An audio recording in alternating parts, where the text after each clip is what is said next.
Halo, selamat pagi. Assalamualaikum warahmatullahi wabarakatuh. Salam sehat dan salam semangat. Oke, saya buka dulu. Apa kabar semuanya, para sahabat Move On Dede Yusuf Channel. Terima kasih sudah mengikuti dan jangan lupa subscribe, like, dan komen. Supaya apa? Supaya saya bisa menghadirkan terus video-video yang menarik. Baiklah, guys. Saya hari ini tentu ingin membahas sesuatu model yang agak sedikit atau suatu isu yang masih lagi jadi tren ya saat ini. Apa? Kalau saya melihat dalam belakangan ini hampir semua masyarakat di Indonesia sedang mengalami yang namanya PPKM. Oke, dulu pernah ada namanya PSBB, pernah ada namanya apa lagi ya waktu itu saya lupa ya. Ada PPM Mikro, dan sekarang ini adalah PPKM. Di mana kita dilarang untuk melakukan kegiatan di luar rumah selama 2 minggu ini. Dan kalau kita melihat PPKM yang terjadi di Indonesia di berbagai provinsi, tentu ada, kalau saya katakan ada gejolak-gejolak yang terjadi, ada hal-hal yang mungkin terjadi apa ya? Kalau saya katakan gesekan-gesekan kecil. Mengapa? Begini, saya jelaskan terlebih dahulu. Kalau dilaksanakan PPKM, ini adalah suatu hal yang baik, suatu hal yang bagus. Kita bekerja dari rumah, kita melakukan segala sesuatu dari rumah, menghindari tempat-tempat keramaian, tempat-tempat berkumpul. Betul.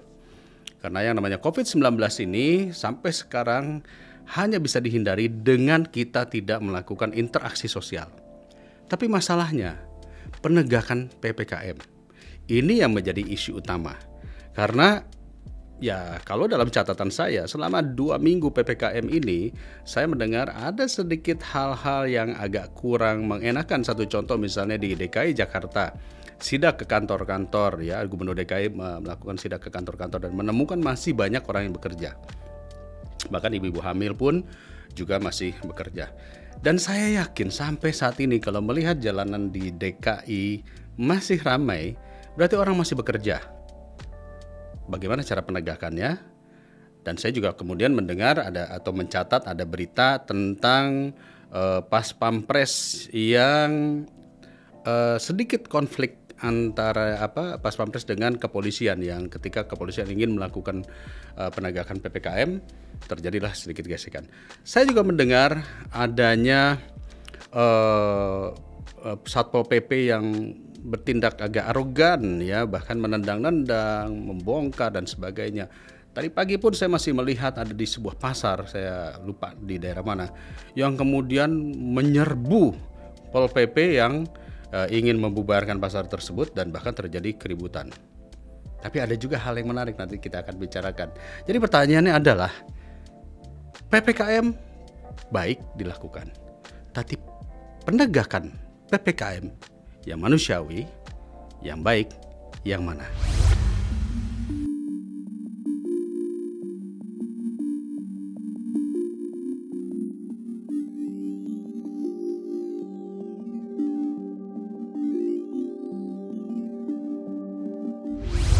Nah, saya punya beberapa data berita-berita yang saya cuplik dari berita-berita di online mengenai PPKM ini. Yuk kita saksikan sama-sama ya. Ini juga kemarin sempat ramai, Gubernur DKI sidak perkantoran yang nekat buka, ternyata masih banyak karyawannya. Bahkan ada yang ibu-ibu hamil, wanita hamil tetap bekerja. Ditegur. Memang sih kalau menurut saya kalau mau PPKM, mau work from home, ya sudah kantornya diliburkan, kita bekerja semua. Jangan memaksa karyawan datang. Saya punya ajudan dan saya punya driver terpapar COVID hanya gara-gara pengen standby di kantor. Akhirnya sekarang saya larang. Ya, setelah mereka isoman, alhamdulillah sudah selesai. Sekarang saya larang. Udahlah, kita bekerja dari rumah. Oke, next. Ini yang lagi rame.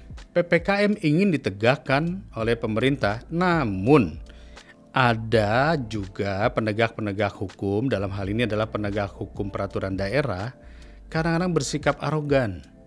Main teriak-teriak, main kasar, main pukul, main tendang. Ini yang terjadi di Kabupaten Goa kalau saya tidak salah ya. Saya tidak usah tayangkan videonya karena kalian pasti sudah nonton dan videonya kurang mendidik. Jadi marah-marah, dia tendang, bahkan pemilik kafenya itu ditampar. ibu hamil, akhirnya katanya air ketubannya pecah, maaf, dan suaminya akhirnya menuntut. Dan hasilnya dia tetap merasa benar, tapi kita lihat berikutnya, bupatinya pastikan akan memberikan sanksi berat Satpol PP pemukul ibu hamil. Jadi ya bupati akhirnya turun tangan. Nah, masalahnya adalah penegakan hukum, penegakan aturan PPKM, inilah yang akan kita diskusikan hari ini. PPKM yang baik, penegakan PPKM yang manusiawi itu seperti apa? Nah, kita lihat ada hal yang menarik juga. Di antara cerita-cerita yang ramai tadi, ada cerita tentang seorang Satpol PP Bogor yang menerapkan aturan PPKM ke pedagang dengan cara yang simpatik. Sore Bu, apa kabar? Gimana? Iya, terima kasih ya. Sabar-sabar dulu ya. Ya Pak. Untuk jamnya, sesuaikan aja. Jam belakang. Boleh, malam itu boleh. Malam itu boleh. Yang penting jangan ada yang makan kita. Sip, oke? Amin. Sabar-sabar semuanya ya. Iya Pak. Sehat ya. Ini Pak. Ini ada bantuan dikit nih. Nih. Makasih ya. Jangan nyiapin buat makan di sini ya. Iya, iya. Nah, apa seperti nggak apa nanti juga rame lagi. Makasih banyak. Ya. Iya, udah apa?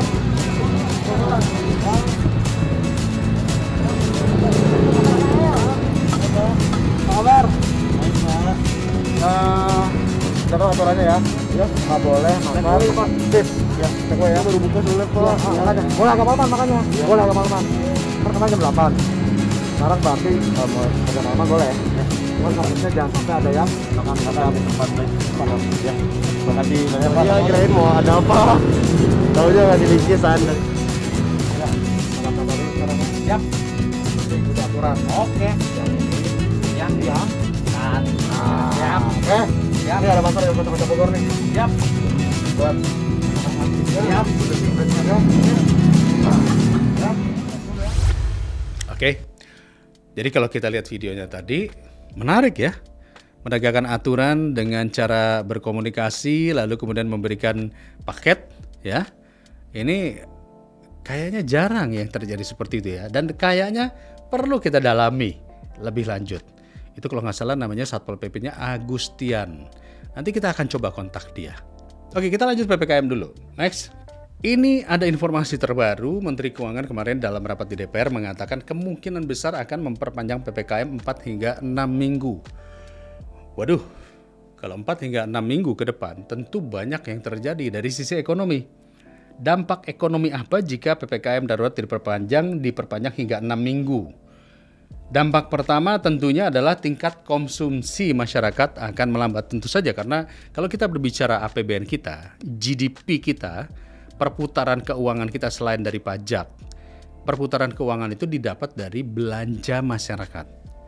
Belanja masyarakat itu berarti ya beli beras, beli telur, beli sabun, beli minyak dan sebagainya, beli baju, pulsa listrik dan sebagainya. Nah, kalau ini dihambat pasti akan melambat juga pergerakan ekonomi. Dampak kedua, pertumbuhan ekonomi RI di kuartal 3 diprediksi melambat ke kisaran 4 sampai 5,4%.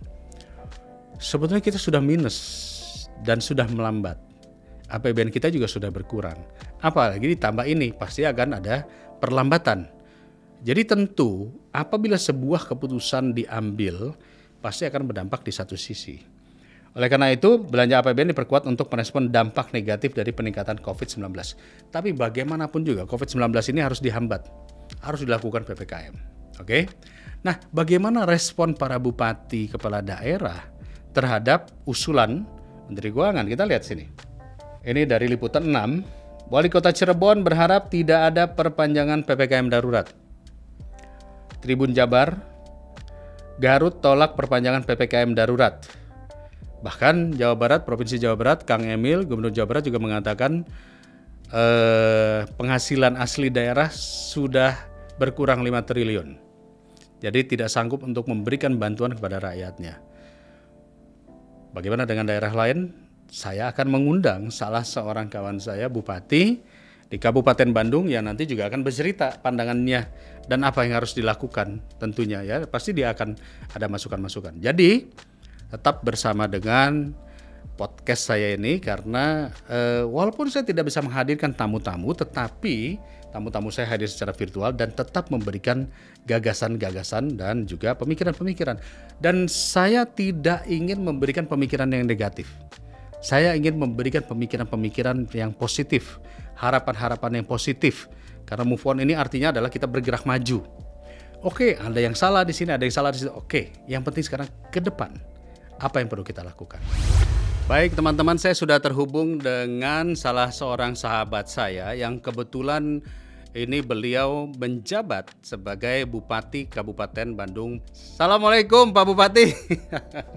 Waalaikumsalam warahmatullahi wabarakatuh. Jadi beliau ini namanya adalah Dadang Supriyatna, Bupati Kabupaten Bandung.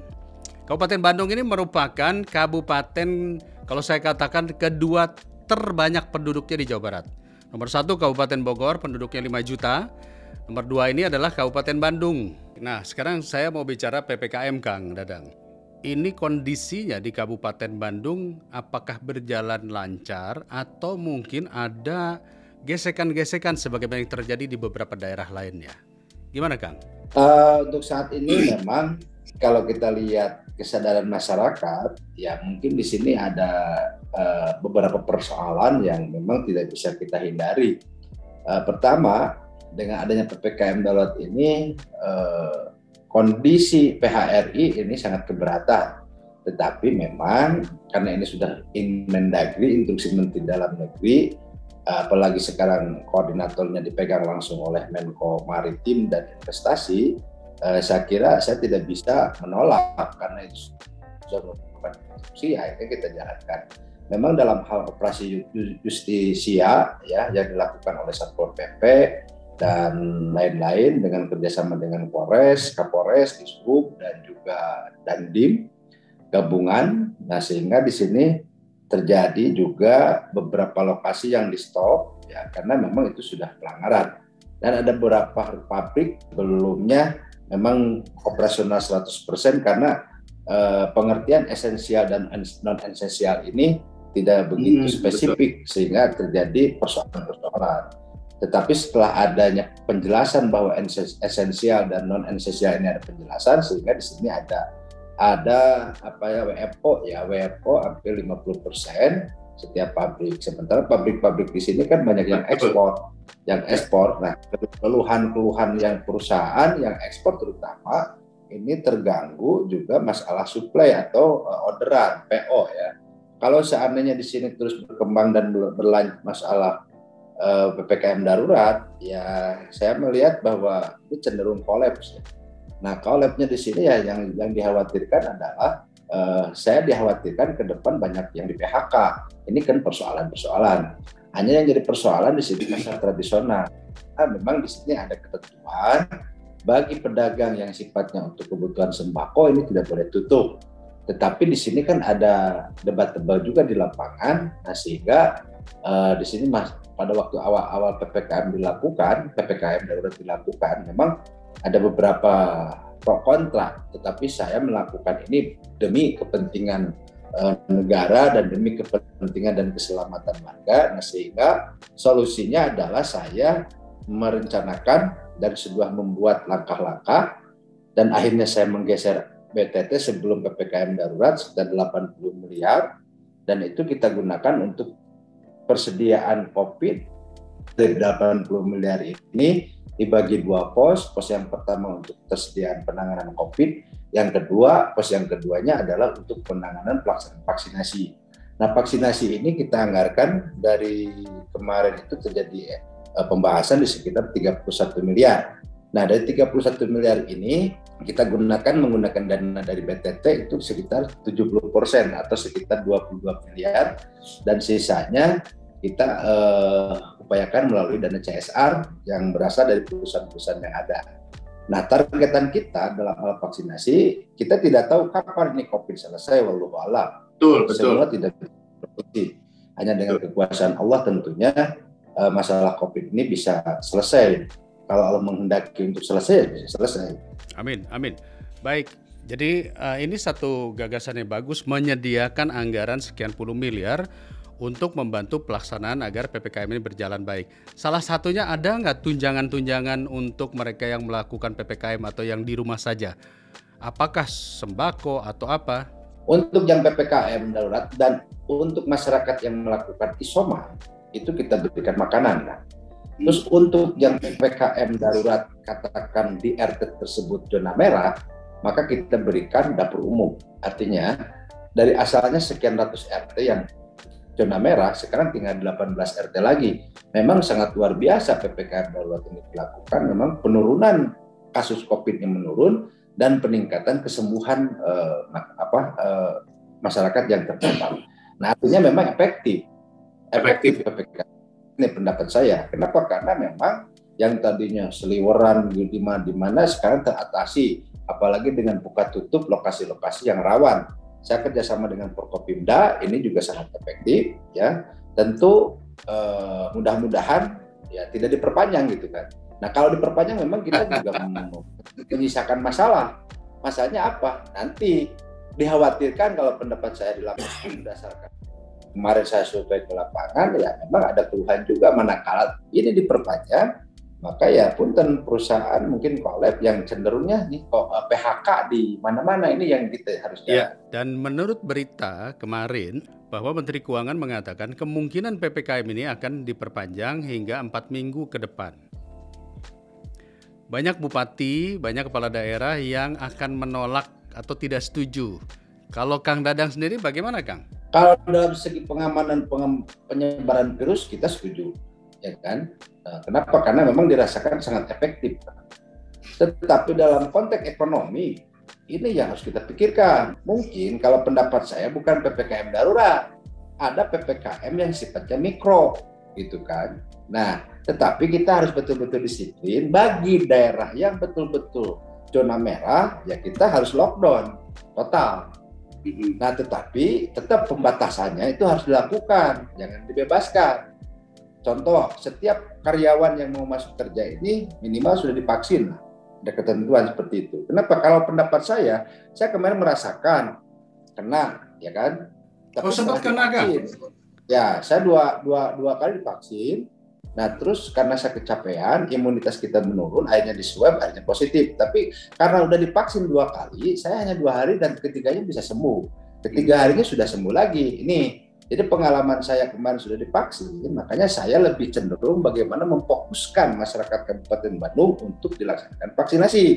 Kondisi sekarang masyarakat Kabupaten Bandung antusias dalam melaksanakan vaksinasi. Nah, kata kuncinya segera distribusikan vaksin ke Kabupaten Bandung, maka saya optimis ini kita akan kejar 80% masyarakat Kabupaten Bandung bisa divaksin.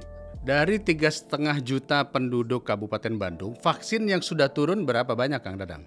Vaksin yang sudah turun itu sekitar 300 ribuan. 300 ribu berarti baru kurang lebih 10%. Kalau sekarang pendistribusian vaksin ini lambat, maka berpengaruh terhadap pelaksanaan vaksinasi, gitu Kang. Baik. Ribet ya, Kang ya? Jadi rupanya jadi kepala daerah itu ribet juga ya, mikir hitung-hitungan dengan jumlah juta-jutaan. Kang Dadang, saya kembali lagi soal PPKM, penanganan PPKM. Apa instruksi Kang Dadang kepada Satpol PP dalam penanganan PPKM, ketegasan PPKM terhadap masyarakat? Gimana sih cara melakukan penanganan yang baik atau manusiawi? Ada nggak pesan-pesan itu, Kang Dadang? Ada, saya gini, pola humanis ini lebih penting dibandingkan dengan kekerasan. Kenapa? Karena masyarakat kita ini nggak bisa untuk dilakukan langkah-langkah untuk pengerasa atau langkah-langkah yang sifatnya keras. Tetapi lebih cenderung diajak ngobrol. Nah, kalau diajak ngobrol secara humanis dengan senyuman, dengan bahasa-bahasa yang mengenakan, yang pada akhirnya bisa dimengerti, dipahami, saya yakin masyarakat bisa paham. Nah, sehingga saya harus memberikan penjelasan kepada Satpol PP dengan cara-cara yang humanis, persuasif, itu akan lebih baik dibandingkan dengan cara yang keras. Zaman sekarang sudah tidak berlaku lagi dengan cara-cara seperti itu. Jadi saya lebih cenderung dan lebih merekomendasikan lakukan langkah-langkah secara humanis dan langkah secara senyuman dan bisa diajak ngobrol yang pada ini bisa paham dan akhirnya bisa menyadari sendiri. Dan saya juga menginstruksikan bagi yang sifatnya punten ya, masyarakat kan tidak sama, ada yang golongan menengah ke atas, ada yang golongan menengah ke bawah. Nah, bagi yang golongan menengah ke bawah ya tolonglah bawalah sembako sewaktu-waktu nanti dikasih kepada mereka gitu. Ada anggarannya untuk sembako tersebut diberikan kira-kira? Sudah ada ya. Nah, itu saya pikir adalah solusi yang tepat. Jadi menegakkan hukum tapi dengan persuasif dan memberikan sesuatu yang baik. Luar biasa. Kang Dadang, mudah-mudahan di semua daerah juga melakukan hal yang sama. Jangan sampai ada arogansi kekuasaan yang nampak. Eranya sekarang era media sosial. Begitu ada arogansi, ada kekasaran, itu langsung viral, langsung ditayangkan. Betul. Saya yakinlah kalau Bupati Bandung ini beserta Pak Wakil Bupatinya medsosnya jalan terus. Jadi sangat peduli dan memperhatikan hal-hal tersebut ya. Oke. Kang Dadang, hatur nuhun, terima kasih udah sharing. Sehat, salam ke Ibu ya. Amin, terima kasih banyak. Salam juga buat Ibu, tetap sehat terus. Selamat bertugas. Nuhun, salam baktos sadana. Assalamualaikum. Mangga, waalaikumsalam. Hatur nuhun. Oke, ya baiklah. Ya, guys, kita udah ngobrol nih sekarang dengan Pak Bupati. Jadi ternyata ada alokasi anggaran yang diberikan kepada Satpol PP untuk melakukan PPKM, pendekatan yang persuasif. Saya pikir ini bagus ya. Nah, sekarang saya mau undang tokoh yang kemarin viral ya, yaitu seorang Satpol PP, Kasatpol PP di Kota Bogor yang melakukan peneguran PPKM dengan cara-cara yang manusiawi. Sekarang saya udah terhubung langsung dengan Kasatpol PP Kota Bogor yang sudah viral. Halo, assalamualaikum. Halo, Kang Dede, apa kabar? Apa kabarnya Kang Agustiansah? Alhamdulillah baik-baik, Kang Dede, sehat. Oke. Ini gimana ceritanya? Kok bisa tiba-tiba jadi viral kemarin tuh? Direncanakan atau enggak? Enggak. Jadi gini, ceritakan ya sedikit ya. Boleh. Jadi memang dari awal penerapan PPKM darurat di Kota Bogor, saya sudah diskusi dengan Pak Wali Kota, dengan Pak Dandim dan Pak Kapolres, bahwa kita ini nggak boleh terlalu keras, tapi tegas. Karena saya punya visi itu di Kota Bogor, tegas tapi humanis. Jadi di minggu awal memang kita kedepankan ketegasan di minggu awal. Beberapa pedagang-pedagang yang melanggar kita tindak, yang kita denda, tapi tetap dengan cara-cara yang humanis. Jadi meminimalisir adanya efek dari pelaksanaan PPKM darurat ini. Orang kalau salah, pedagang salah, kita datang marah-marah, angkut-angkut, maksa mereka pasti. Karena kan kalau saya begini kan, saya menganggap bahwa PPKM darurat ini adalah niat baik pemerintah untuk menekan angka penyebaran COVID di Indonesia ini. Betul. Jadi niat baik ini harus disampaikan dengan cara-cara komunikasi yang baik kepada warga. Kalau niat baik ini nggak sampai dengan komunikasi yang baik penyampaiannya, hasilnya akan tidak baik. Kalau kita berbicara Satpol PP, bayangan orang tuh kumisnya melintang, tebel. Kumis hitam tebal, perutnya buncit, ya. Atau mungkin yang lagi trennya ini ada yang kejadian di wilayah Sulawesi, saya nggak usah sebutkan daerah mana, Satpol PP-nya malah memukul, menampar pemilik kafe. Jadi animo orang itu malah terhadap PPKM ini malah jadi sebel. Tiba-tiba muncul seorang ini bintang sinetron, kalau saya katakan wajahnya bintang sinetron ini ya. Di rumah kita. Apa? Di rumah kita. Di rumah kita di Bogor. Itu tiba-tiba melakukan penegakan hukum dengan cara memberikan sembako dan menegur dengan baik. Ini idenya siapa sebetulnya, Kang? Jadi gini, Kang, saya setelah seminggu pelaksanaan darurat ini, saya sampaikan ke Pak Wali, Pak, ini saya tiap hari ini kan ketemu dengan pedagang. Saya hafal betul, nasi goreng di Malam Nata buka jam berapa, pecel lele dan Sudirman buka jam berapa. Saya hafal betul. Mereka jam 5 baru buka tenda, jam 6 baru siap jualan, jam 8 kita sudah datang buat menutup tempat jualan mereka. Jadi mereka hanya punya 3 jam lah kira-kira ya? 2-3 jam lah mereka, 2-3 jam. Jadi mereka sangat terdampak lah dengan penerapan ini. Saya sampaikan ke Pak Wali Kota, Pak, bagaimana seandainya jam operasional itu agak sedikit kita longgarkan, tapi penekanannya hanya pada tidak boleh makan tempat yang berpotensi kerumunan. gitu. Lalu Pak Wali, Pak Kapolres, ya udah Pak Kasat bisa awasi nggak? Insya Allah bisa Pak. Akhirnya muncullah ide saya kan, karena Kota Bogor itu punya posko logistik untuk PPKM darurat kan. Itu ada sembako-sembako kan dari banyak orang yang nyumbang lah dari orang Kota Bogor non APBD. Saya bilang, Pak, boleh nggak Pak saya minta sembako ke posko, kami bisa bagikan kepada para pedagang supaya apa? Supaya nanti penyampaian kita juga kepada mereka enak, terus juga mereka merasa pemerintah tuh hadir bukan hanya yang minta, tapi memberi solusi. Karena selama ini kan yang kita tangkap punten Kang ya, selama seminggu kemarin itu berita-berita itu OPP gas terus, kencang terus, betul. Angkut segala macam gitu. Saya pengen, karena Bogor yang dari awal sudah pakai pola humanis, kita pertegas lagi gitu. Akhirnya ya udah sok silakan. Terus saya ngambil logistik sembako di posko, saya bisa sosialisasikan kepada para pedagang. Memang sebenarnya kalau pola komunikasi itu dari awal seperti itu, pola komunikasi para pedagang. Hanya kemarin kita tambah ada bingkisan bentuk perhatian dari Pemkot kepada mereka. Jadi Kang Agustian, sembako itu adalah inisiatifnya dari Kang Agustian? Iya. Ngambilnya di posko atau di? Dari posko logistik PPKM darurat. Depo logistiknya pemerintah? Pemerintah kota, iya. Oke, artinya begini, maaf kalau saya potong, tidak ada anggaran khusus untuk si sembako tersebut. Ini kita memutar akal aja ya? Ya, betul. Memang sudah kita siapkan. Hanya karena saya melihat di situ ada di posko logistik ada sembako yang ready untuk warga yang isoman, untuk warga yang terdampak. Selama ini berjalan itu biasanya Pak Lurah datang ke posko minta bantuan untuk warganya yang terdampak akibat PPKM darurat ini. Saya coba Pak, boleh nggak langsung PKL? Boleh. Gitu. Oh begitu. Satu kantong tuh isinya apa kira-kira Kang? Itu ada beras, ada mie instan, ada makanan kaleng, gula, terus kopi, ya sembako lah. Tapi yang penting ada bentuk perhatian pemerintah kepada pedagang tersebut kan. Pokoknya menurut hemat saya ini adalah terobosan dan yang disebut sebagai bagian daripada birokratik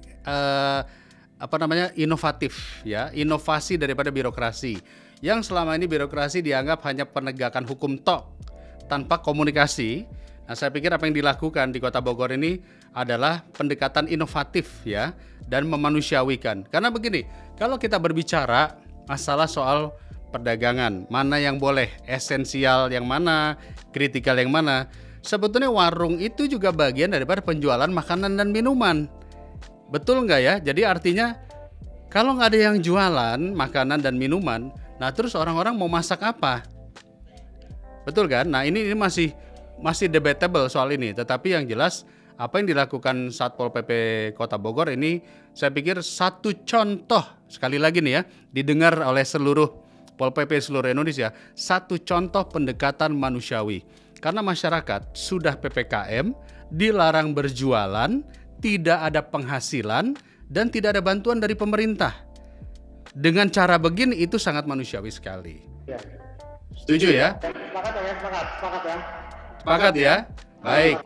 Nah, pertanyaan saya berikutnya adalah, ini kan sudah diberikan bantuan. Ini masih berjalan terus ya? Masih running? Kita masih berjalan, tapi kita juga lihat dari ketersediaan logistik di posko logistik. Tapi setiap malam kami tetap berjalan berkeliling. Kan ada 6 kecamatan. Kemarin kita di Bogor Tengah, Bogor Utara, Bogor Selatan.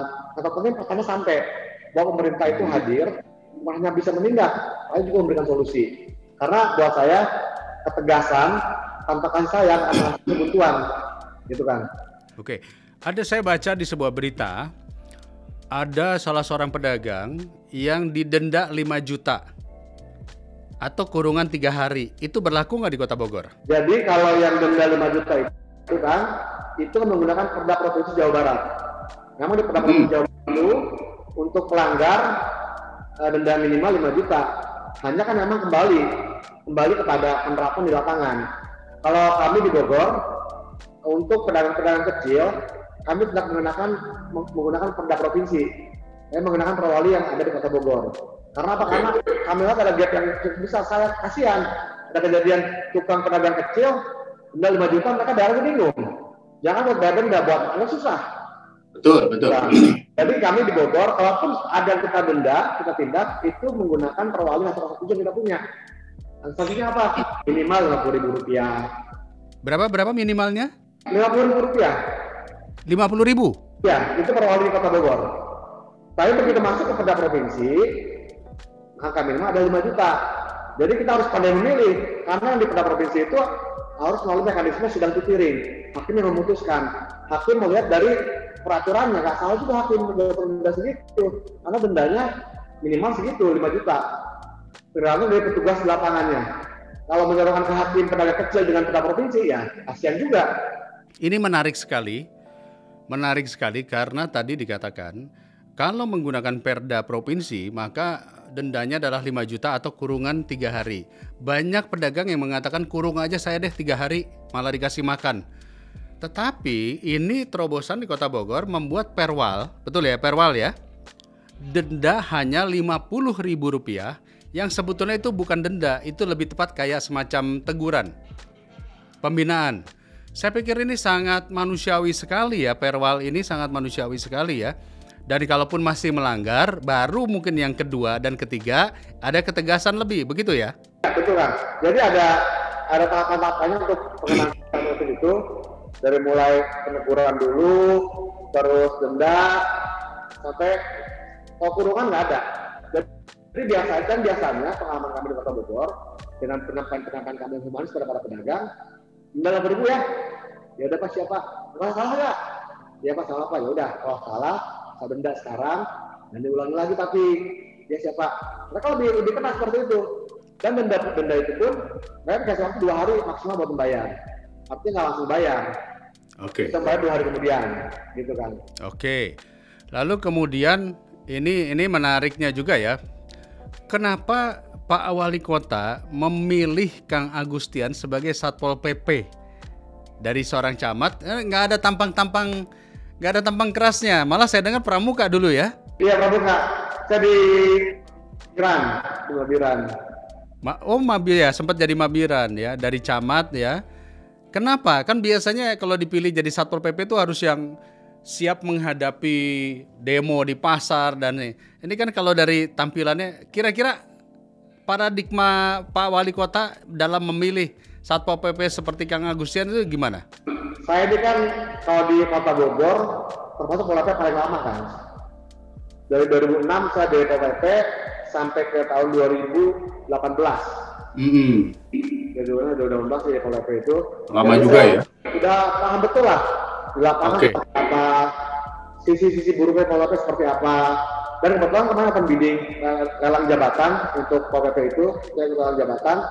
Saya memberikan opsi-opsi Pol PP yang lebih baru, yang lebih reformatif, yang lebih berjiwa kekinian, yang bisa menyelesaikan masalah tanpa masalah, gitu kan. Mungkin itu pertimbangan Pak Wali, samping dengan faktor pengalaman saya di Pol PP sebelumnya, mungkin apa yang saya sampaikan untuk Pol PP ke depannya ini mungkin menarik perhatian Pak Wali juga.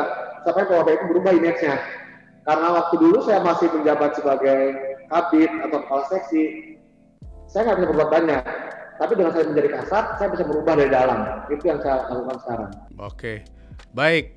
Jadi saya pikir inilah bagian daripada terobosan industri 5.0 ya. 5.0 itu bukan robotisasi, otomatisasi, tapi hubungan emosional. Media sosial, hubungan emosional, komunikasi publik, ini menjadi poin yang penting ya. Baik, Kang Agustian, Ya, tetaplah bekerja dengan cara yang baik. siap. Share-lah hal-hal yang baik juga sehingga akhirnya bisa diikuti oleh saudara-saudara kita di tempat yang lain. Mari kita hindari gesekan-gesekan, konflik-konflik yang terjadi antara masyarakat yang sebetulnya masyarakat memang butuh hidup ya. Kami akan mencoba meminta kepada pemerintah pusat agar memberikan support bantuan jaring pengaman sosial lainnya. Jadi bukan sembako-sembako yang insidental ya.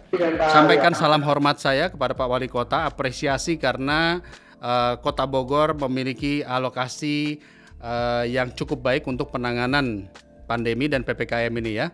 Terima kasih banyak Kang Agustian. Sukses selalu. Amin, terima kasih. Dan tetap tersenyum. Atur nuhun. Terima kasih. Assalamualaikum warahmatullahi wabarakatuh. Siap, terima kasih kan.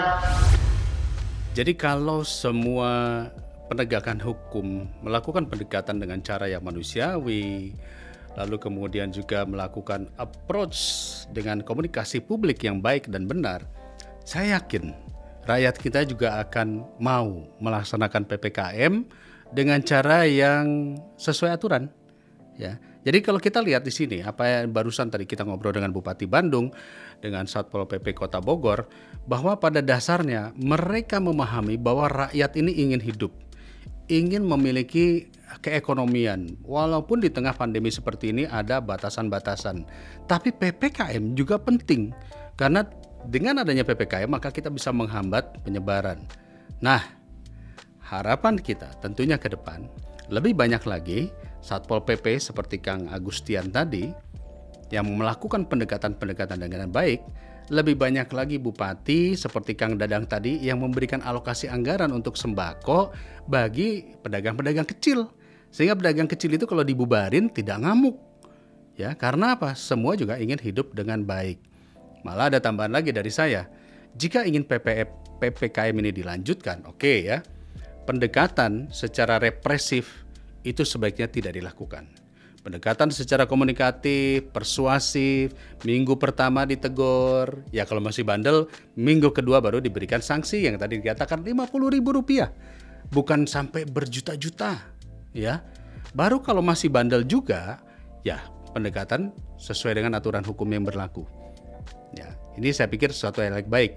Dan masyarakat juga ini saya pikir mengharapkan jika PPKM ini dilanjut, katakanlah masih ada 4 minggu lagi ke depan, berarti tolong dong dibantu. Apa yang dibantu?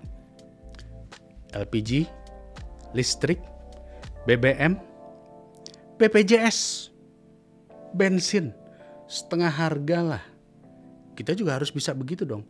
Pemerintah bukan hanya membantu melalui sembako saja, tetapi juga kos-kos, pajak, yang sebetulnya APBN kita adalah ditarik dari pajak rakyat. Ini juga dikurangi. Paling tidak 50% dikurangi. Ya, karena apa? Karena mereka harus membayar sementara tidak ada pemasukan. Bagaimana menurut Anda? Kita tunggu di kolom komentar. Terima kasih teman-teman sudah menyaksikan. Jangan lupa like, subscribe, and comment.